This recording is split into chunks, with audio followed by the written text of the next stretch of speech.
The largest military fleet in galactic history gathered at the edge of the Sol system, like a storm cloud ready to bring destruction to humanity's homeworld. Ships from 17 different alien species flew together under the banner of the Galactic Council, representing the combined military power of the galaxy's most advanced civilizations. High Admiral Nexar Voth stood on the bridge of his massive command ship, a vessel so large that it could carry an entire city within its hull. He was a veteran commander from the Drakmarian hegemony who had spent 3 centuries conquering rebellious worlds for the galactic government. His gray skin bore the ritual scars that marked him as a warrior of the highest rank. "Report our fleet strength," he ordered his mixed-species command staff. "Over 3,000 ships, Admiral," his tactical officer replied. "We have representatives from every major military power in the galaxy. This is more firepower than was used in the Great War against the Vorthan Empire 200 years ago." Voth nodded with satisfaction. Intelligence reports suggested that humanity's main fleets were scattered across the galaxy, fighting battles in distant star systems. Earth should be defended by only a few hundred ships at most. This massive armada would crush any resistance and end the human rebellion. Once and for all, the alien fleet entered the Sol system expecting to find desperate human defenders making a hopeless last stand around their homeworld. Instead, they encountered something that defied all their calculations and assumptions about human military capabilities. "Sir, our sensors are detecting over 2,000 human vessels in defensive positions throughout the system," his sensor operator reported with confusion in his voice. Voth felt his confidence begin to waver. "That cannot be correct. Check your instruments again." "I have checked them 3 times, Admiral. The readings are accurate." Before Voth could respond, Admiral Jake Morrison's image appeared on communication screens throughout the alien fleet. He stood on the bridge of his flagship with the blue and green Earth visible through the window behind him. "Welcome to the Sol system." "Admiral Voth," Morrison said with a calm voice that somehow seemed more threatening than any angry shout. "I am afraid you have made a serious error in judgment." Morrison's image looked directly at Voth as if he could see him through the communication system. "You assumed that humanity would fight this war the way your species fight wars. You expected us to spread our forces across the galaxy, trying to hold territory and defend every single colony." The truth began to dawn on Voth with horrible clarity. The scattered human fleets, the attacks on distant outposts, the apparent dispersion of human military assets across dozens of star systems. It had all been misdirection designed to make the aliens believe that Earth was weakly defended. Every human ship, every trained crew member, every weapon system that humanity has built is here in this system. Morrison continued. "You wanted to end this war by attacking our homeworld. Now you will face all of humanity united in defense of the world where our species was born." Admiral Voth realized that he had been outmaneuvered by an enemy he had underestimated. The human raids on alien installations had not been desperate attempts to delay the inevitable. They had been carefully planned operations designed to keep alien attention focused away from the massive defensive preparations taking place in the Sol system.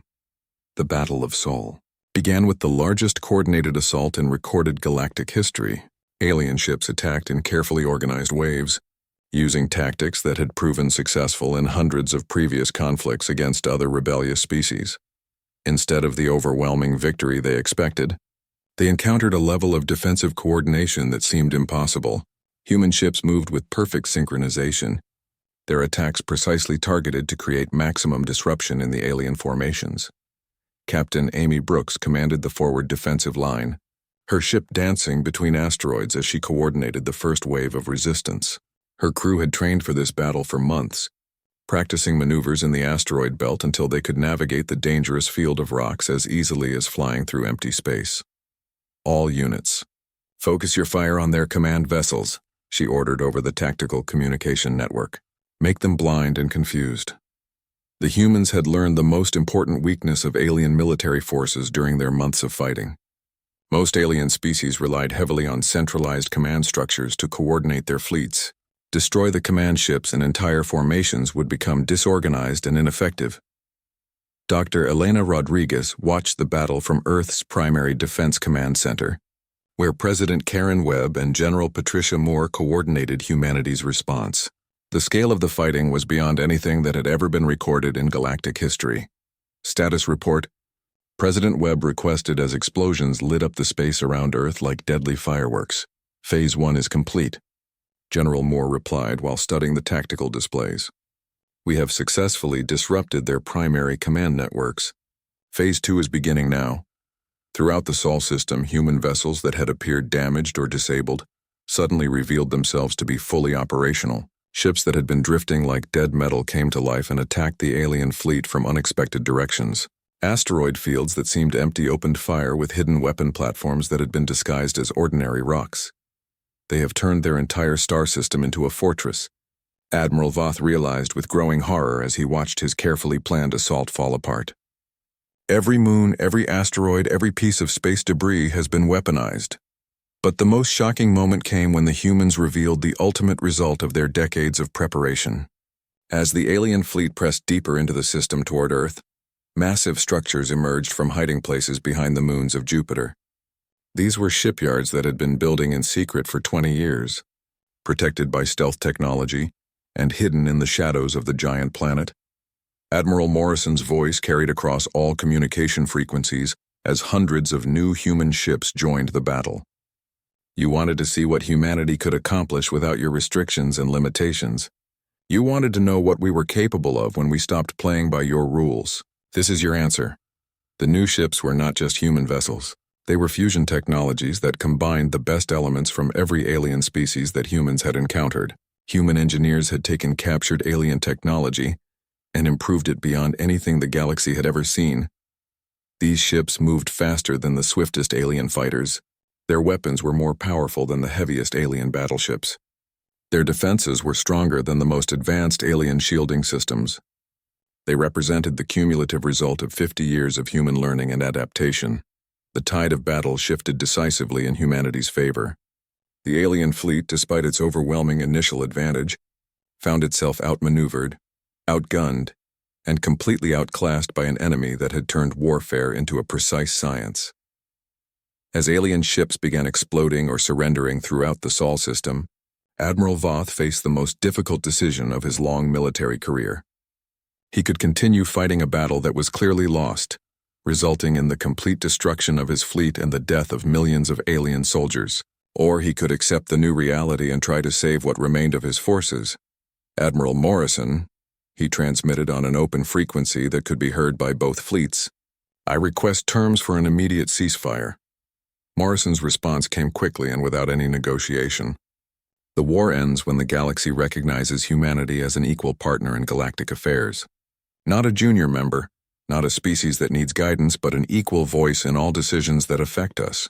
The Zephyrian Collective will face justice for the genocide they committed against our colonies, and never again will any alien species try to dictate to humanity what we can or cannot do to defend ourselves. The silence that followed seemed to stretch across the entire galaxy as billions of beings waited to learn the outcome of the most important battle in galactic history. Finally, High Admiral Voth spoke the words that would change everything. Terms accepted. The Galactic Council formally recognizes humanity as a full and equal member of the galactic community. As news of humanity's victory spread throughout the stars, a new age began. The galaxy learned that humans, when pushed beyond their limits, did not just fight back. They fundamentally changed the rules of how civilizations interacted with each other. The alien species that had once looked down on humanity with condescension now regarded them with a mixture of respect, fear, and awe. Earth had not just won a war. They had announced to the universe that humanity would never again accept second-class citizenship among the stars. Dr. Elena Rodriguez returned to the Galactic Council as humanity's new ambassador, but this time she took her seat as an equal among equals. The age of human subservience was over forever. The age of human partnership, and possibly human leadership, had begun.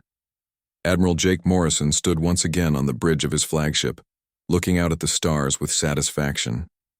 The galaxy had wanted to test human determination and resolve. They had learned, perhaps too late for their own good, that there are some species in the universe that you simply do not want to make angry. 6 months after the war began, the galaxy was starting to understand that they had not just awakened a dangerous enemy. They had challenged a species that approached warfare like it was a complex puzzle that needed to be solved. Humans studied every battle, learned from every mistake, and constantly improved their methods of fighting. General Patricia Moore stood in the command center deep inside Luna Base on Earth's moon. Holographic displays surrounded her, showing the current state of the war across dozens of star systems. Red lights marked areas where fighting was still happening. Blue lights showed places that human forces now controlled.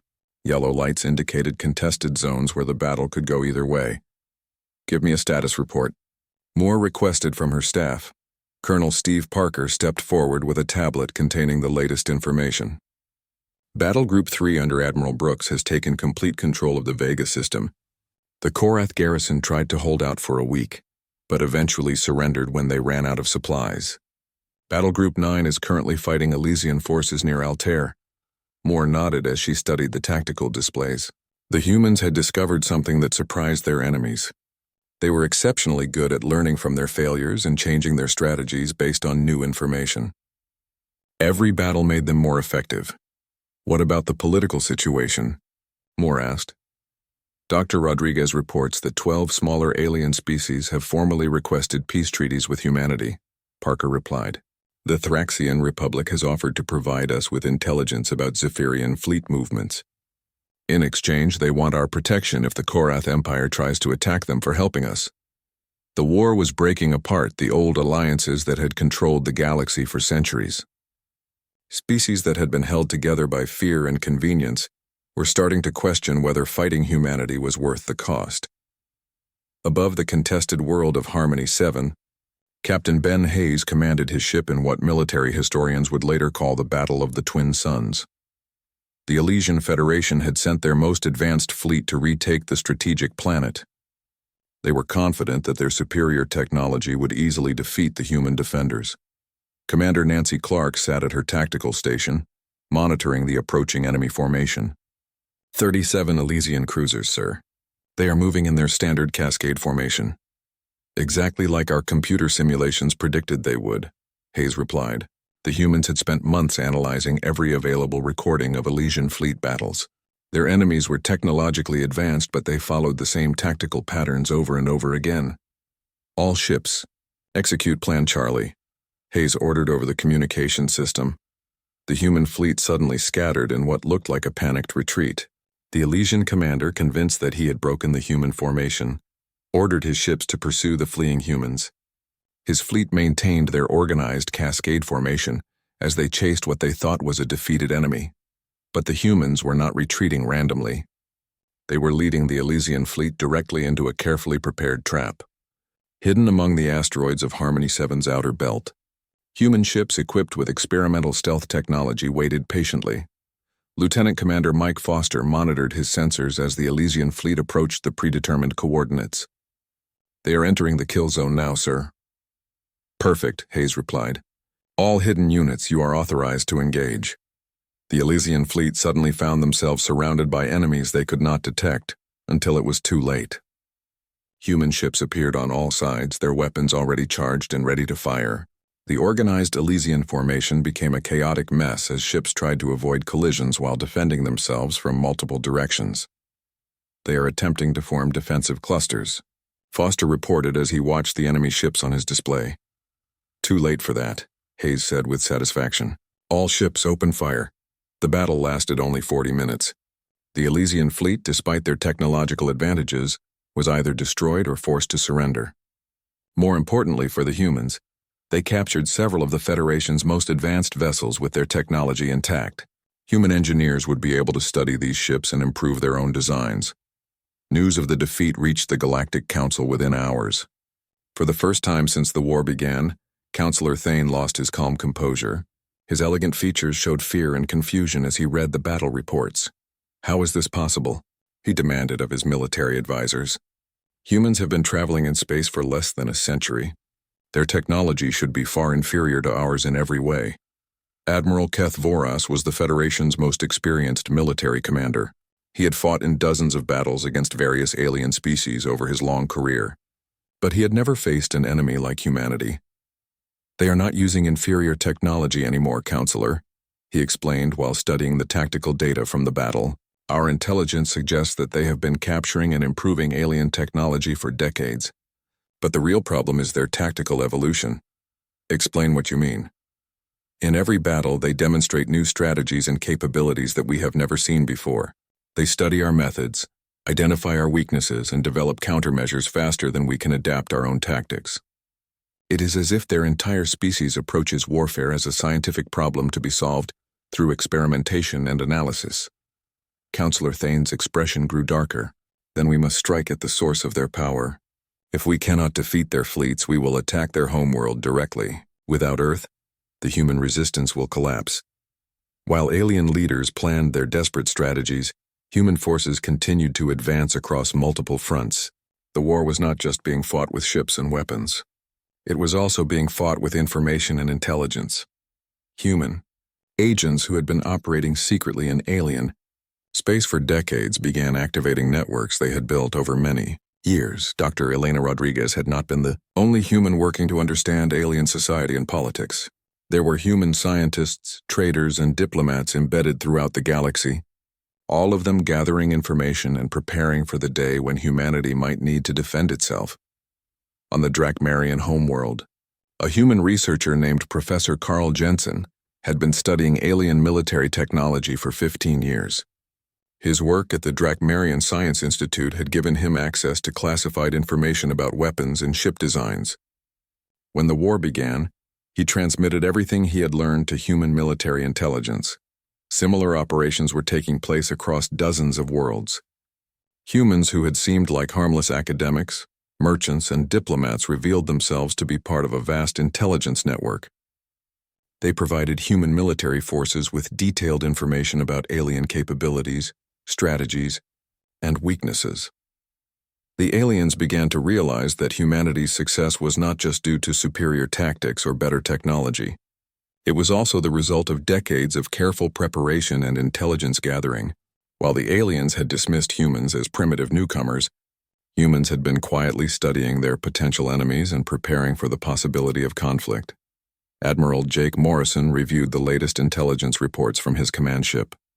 Human forces were winning battles across the galaxy, but he knew that the aliens would eventually mount a massive counterattack. They could not allow humanity to continue its string of victories without responding with overwhelming force. Sir, we are receiving reports that several alien species are massing large fleets near their core worlds, his intelligence officer reported. It appears they are preparing for a major offensive operation. Morrison was not surprised. He had expected the aliens to eventually combine their forces for a desperate attempt to crush human resistance. Have our preparations in the Sol system been completed? Yes, sir. All defensive installations are operational, and our reserve fleets are in position. Morrison smiled grimly. The aliens thought they understood human strategy. They believed that humanity would try to defend every colony and outpost, spreading their forces thin across the galaxy. They expected humans to fight the kind of territorial war that most species fought. They were wrong. Humanity had a different strategy, one that would take advantage of every lesson they had learned about alien psychology and tactics. When the aliens came for Earth, they would face the full might of human civilization united in defense of their homeworld. The galaxy was about to learn the most important lesson of all about humanity. When humans were forced to choose between surrender and total war, they would choose war every single time. The emergency meeting of the Galactic Council took place on Nexus Prime, the neutral world that had been the center of galactic government for over 1,000 years. Representatives from 47 different alien species filled the great chamber, all of them talking at once in their various languages. The sound was like chaos. Counselor Thane of the Elysian Federation called for order. His people were known throughout the galaxy as the best diplomats and peacemakers. They believed that any problem could be solved through calm discussion and reasonable compromise. We must discuss the human situation, Thane announced to the assembled aliens. Their recent military actions have created instability throughout several star systems. Ambassador Krex of the Zephyrian Collective buzzed his wings angrily. His species looked like giant insects and communicated partially through the sounds their wings made. The humans have violated every treaty and agreement we made with them. They must be stopped before they cause more damage. Dr. Elena Rodriguez sat in the human observer section of the chamber. She had been humanity's representative to the council before the war began. Now she was the only human left on Nexus Prime, serving as an unofficial voice for her species. The humans violated treaties after you murdered 18 million of their civilians, she said calmly. Perhaps we should discuss who started this conflict. Those were not murders, Krex hissed through his breathing holes. They were necessary actions to prevent the humans from becoming a threat to galactic stability. Necessary actions? Rodriguez stood up from her seat. You destroyed entire colonies full of innocent people. Men, women, children, and elderly humans who had never threatened anyone. High Magistrate Vorin of the Korath Empire spoke next. His massive body showed the scars and injuries he had received when human forces defeated his fleet. The humans have developed weapons and tactics that we did not know they possessed. Our intelligence services completely failed to detect their true military capabilities.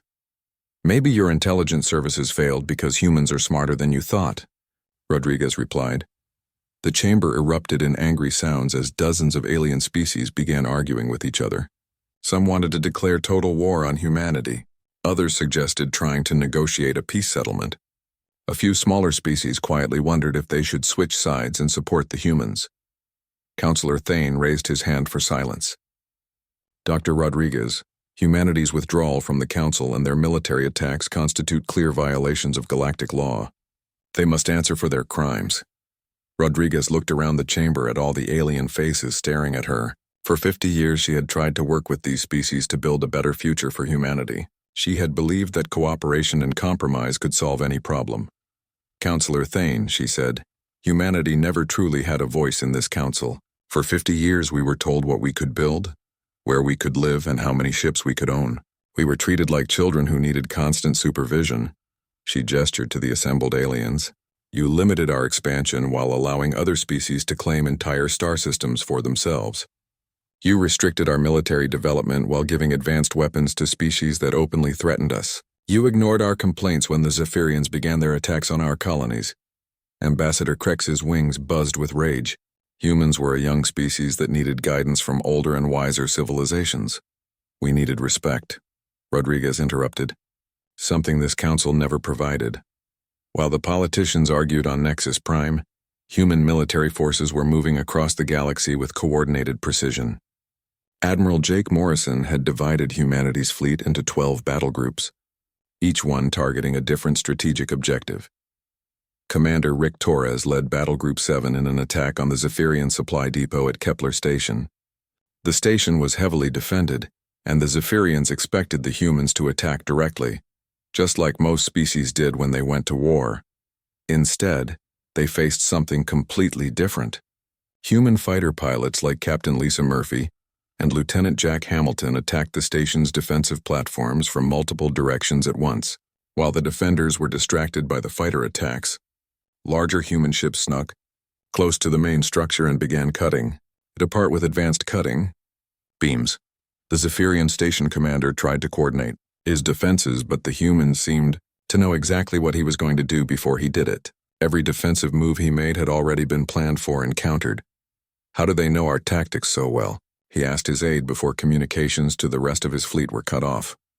The answer was simple, but the aliens were too proud to understand it. Humans had spent 50 years studying every aspect of alien military technology and tactics. They had recorded every battle, analyzed every strategy, and identified every weakness. While the aliens saw humans as primitive newcomers, humans had been learning everything they could about their potential enemies. Captain Amy Brooks was leading another attack against a Korath military base in the Proxima system. Her ships moved in patterns that confused the alien defenders. Instead of the straight-line attacks that most species used, the humans attacked from unexpected angles and changed their tactics constantly. Their movement patterns make no sense, reported the Korath base commander to his superiors. They fight like they are following some kind of plan that we cannot understand. Brooks smiled as she watched the alien defenses crumble. Humans had indeed developed new ways of fighting that aliens could not understand. While other species had become comfortable with their traditional military tactics, humans had studied the art of war from every possible angle. Back on Nexus Prime, the council session was becoming more heated. Several smaller alien species were beginning to question whether opposing humanity was worth the cost. The Thraxian Republic requests permission to speak, announced Ambassador Thys, representing a species of peaceful traders. Permission granted, Counselor Thane replied. My people have no quarrel with humanity, This said carefully. We have traded with humans for decades and found them to be honest and reliable partners. We wish to declare our neutrality in this conflict. Neutrality is not acceptable, Ambassador Krex buzzed angrily. All civilized species must unite against the human threat. Threat? Dr. Rodriguez laughed bitterly. The only threat humanity represents is to species that believe in genocide and oppression. We have never attacked anyone who did not attack us first. More alien representatives began to speak. Some supported the call for total war against humanity. Others suggested that maybe the humans had legitimate grievances that should be addressed. The unity that had held the Galactic Council together for centuries was beginning to crack. Councillor Thane realized that the situation was spiraling out of his control. We will adjourn this session for now. All species should consider their positions carefully before we meet again. As the aliens filed out of the chamber, Dr. Rodriguez remained in her seat. She knew that everything had changed. The old system where humans accepted whatever the aliens decided was over forever. Her communication device buzzed with a message from Earth. President Webb was asking for a status report on the Council's discussions. Rodriguez began typing her response. The aliens are scared and confused.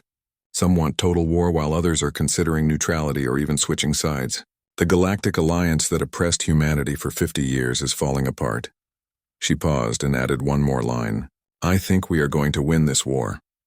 The galaxy was learning that humans were not the weak and primitive species they had believed. Every battle brought new evidence that humanity had been preparing for this conflict for decades. The question was no longer whether humans could defend themselves. The question was how much of the galaxy they would control when the fighting was over. In command centers across dozens of star systems, alien military leaders studied reports of human tactics and capabilities with growing concern. The species they had dismissed as inferior was systematically defeating some of the most powerful military forces in the galaxy. The war was far from over, but one thing was already clear. Humanity would never again accept second-class status in galactic affairs. The galaxy would either accept humans as equals or learn to fear them as conquerors. The Korath Imperial fleet was patrolling near the Centauri star system when their sensors detected the approaching human ships. Fleet Commander Vrax looked at the tactical display and made a sound that was the Korath version of laughter. His species had been conquering other races for over 1,000 years, and he had never lost a single battle. How many human ships are there? He asked his tactical officer. 12 ships, Commander. They appear to be using old technology and weak weapons. They are heading straight toward our position. Vrax clicked his claws together in amusement. He commanded 50 of the most powerful warships in the galaxy. Each one was the size of a small city and carried enough firepower to destroy an entire planet. The idea that 12 primitive human vessels would dare to challenge him was almost funny. Open a communication channel to them, Vrax ordered. I will give these humans one chance to surrender before we turn them into space dust. The human captain who appeared on his screen was a woman with gray hair and cold blue eyes. She wore the uniform of the human space navy and looked directly at Vrax without any sign of fear. Her name was Captain Amy Brooks, and she commanded a ship called the UES Retribution. This is Fleet Commander Vrax of the Korath Imperial Navy, he announced in his most intimidating voice. You will surrender your ships immediately or we will destroy you. Captain Brooks smiled, but it was not a friendly smile. This is Captain Brooks. I have a different idea. You surrender your ships to us and maybe we will let some of your people live. Vrax could not believe what he was hearing. A human was threatening him. His bridge crew looked at each other in amazement. No one had ever spoken to their commander like this before. You dare to threaten me? Vrax roared. 12 weak human ships against 50 Korath dreadnoughts? You must be insane. Not 12, Brooks said calmly. Look at your sensors again. Vrax turned to his sensor operator who was staring at his instruments with a confused expression. Sir, I am detecting more ships. Many more ships. They are appearing all around us. The tactical display suddenly showed hundreds of human vessels surrounding the Korath fleet. They had been invisible to Korath sensors until this moment. These were not the simple human ships that Vrax expected. They were sleek and dangerous looking with technology that the Korath databases could not identify. Impossible, Vrax whispered. How did you hide so many ships from our sensors? We have been watching your fleet for 3 years, Captain Brooks explained. We learned your patrol routes and studied your tactics. You always do the same things in the same order. Humans have a word for that. We call it predictable. Vrax felt fear creep into his mind for the first time in decades. What do you want? We want you to learn a lesson, Brooks replied. The lesson is simple. Never hurt innocent humans. The human fleet opened fire, and Vrax realized that everything he thought he knew about human technology was wrong.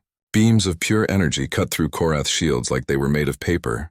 Projectiles moving at incredible speed smashed through armor that was supposed to be indestructible.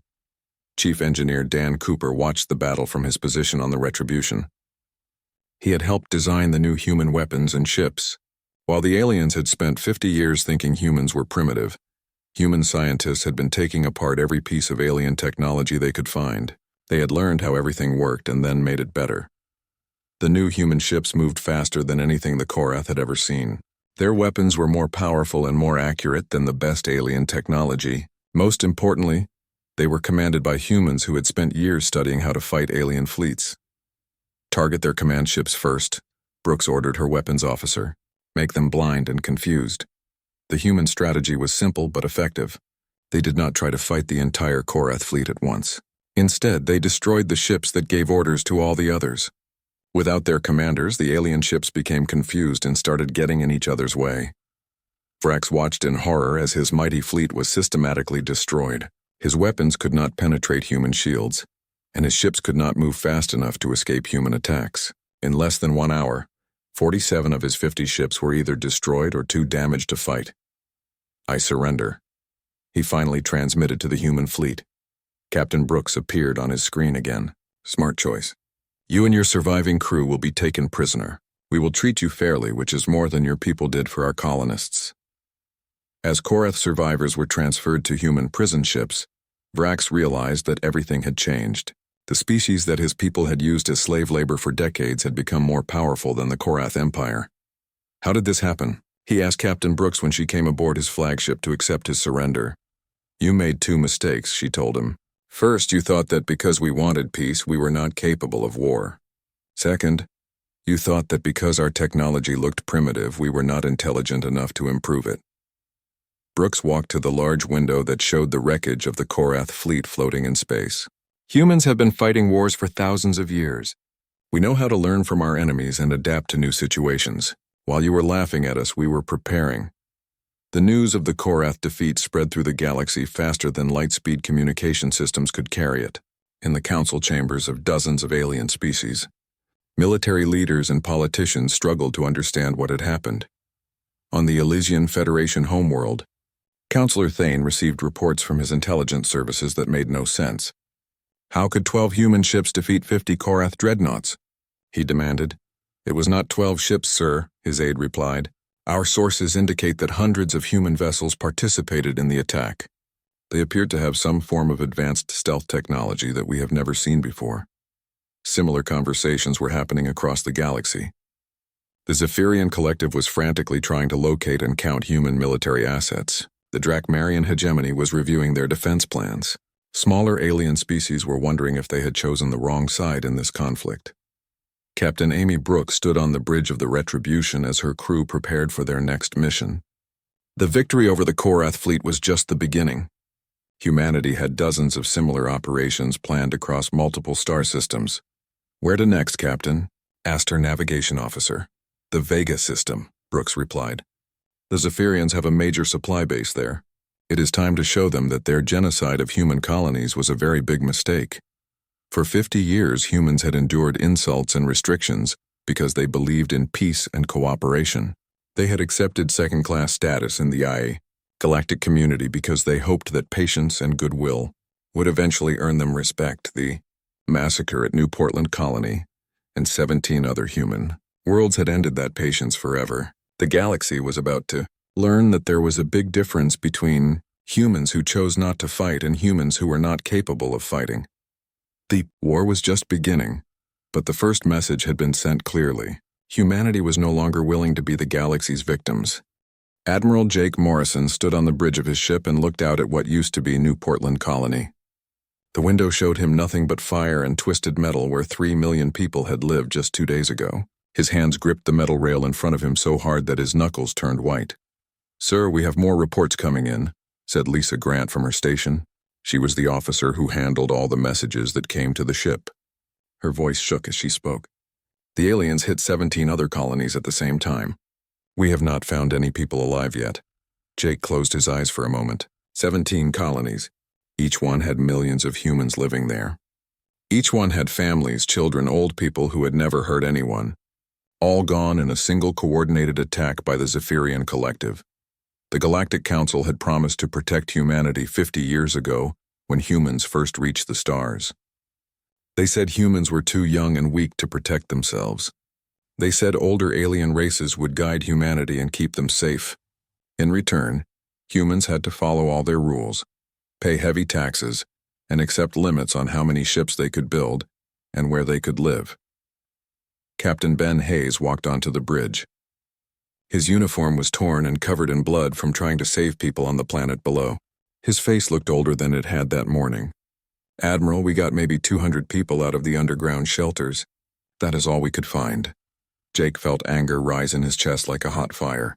The Zephyrians had not just attacked the colonies.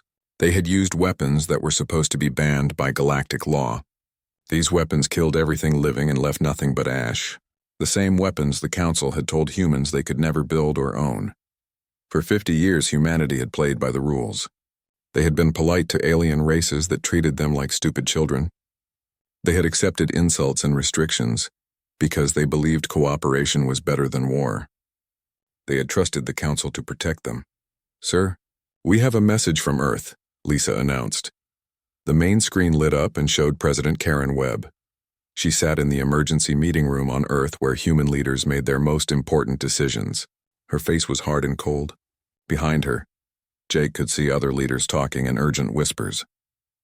"Jake, I am giving you permission to use Protocol 7, the president said. Her voice was calm, but Jake knew what those words meant. Protocol 7 was the plan humans had hoped they would never need. It meant humanity was leaving the Galactic Council. It meant they were going to war, I understand. Madam President, Jake replied. Protocol 7 had been created in secret 20 years ago when some humans began to worry that the aliens might not always be friendly. While most humans believed in peace and cooperation, a few military leaders had quietly prepared for the worst. They had studied alien technology, mapped their trade routes, and learned their weaknesses. They had built hidden shipyards and trained soldiers in secret. They had prepared for the day when humanity might have to stand alone against the galaxy. Jake turned to face his crew. Every person on the bridge was looking at him. They were young men and women who had joined the Space Navy to explore new worlds and protect human colonies. Now they were about to become part of the biggest war in galactic history. Send a message to all human ships in this area of space, Jake ordered. Tell them it is time to show these aliens what happens when they hurt innocent humans. The bridge crew moved quickly to carry out his orders. Lisa sent coded messages to human ships across dozens of star systems. These were not just military ships. Human merchants, miners, and even civilian transport ships were about to become part of a massive fleet. For 50 years, the other races in the galaxy had seen humans as weak and primitive. The Korath Empire used them as cheap workers in their mines and factories. The Elysian Federation treated them like curious children who needed constant guidance. The Zephyrian Collective saw them as pests that took up space that could be used by more important species. But during those 50 years, humans had been learning. Every alien technology they encountered was studied and improved. Every insult and restriction was remembered. Every weakness in alien defenses was noted and filed away for future use. Ben Hayes stood beside Jake and watched the tactical display show human ships moving throughout the sector. "How many ships do we have available?" he asked. "More than they think," Jake replied. "Much more." The aliens believed humans had maybe a few hundred military ships scattered across their territory. They did not know about the secret shipyards hidden in asteroid fields and behind distant moons. They did not know that every human civilian ship had been built with hidden weapon systems. They did not know that humanity had spent decades preparing for this exact situation. Jake thought about the 3 million people who had died at New Portland Colony. He thought about all the other colonies that had been attacked. He thought about the thousands of years of human history, full of wars and struggles and people who refused to give up even when everything seemed hopeless. "All ships report ready, sir," Lisa announced.